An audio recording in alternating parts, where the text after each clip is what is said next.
अस्सलाम वालेकुम प्यारे बच्चों, मैं हूं आपकी मिस इशरत। कैसे हैं आप सब? तो आज मैं आपको ख़त पढ़ाऊंगी बहन की सेहत दरियाफ्त करने के लिए। उसके नाम ख़त। यहाँ पे आप कोई भी शहर, जिस शहर में आप रहते हैं वो वाला शहर लिख सकते हैं। आगे आप जो तारीख़ यानी कि जो आज की होगी या आने वाली होगी वो यहाँ पे तारीख़ लिख सकते हैं, सन लिखेंगे।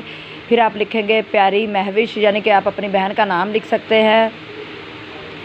अस्सलाम वालेकुम, काफ़ी दिनों से तुम्हारा ख़त नहीं मिला। ख़बर मिली थी कि तुम्हारी तबीयत नासाज है। अल्लाह खैर करे। मुझे तुम्हारी सेहत के बारे में तशवीश हो रही है। सर्दी की आमद है, मौसम बदलता है तो बुखार, खांसी और नज़ले ज़ुकाम जैसे तोहफे भी साथ लाता है। ख़त मिलते ही अपनी सेहत के बारे में आगाह करना, अपनी सेहत का ख्याल रखना और दवाई वक्त पर लेती रहना।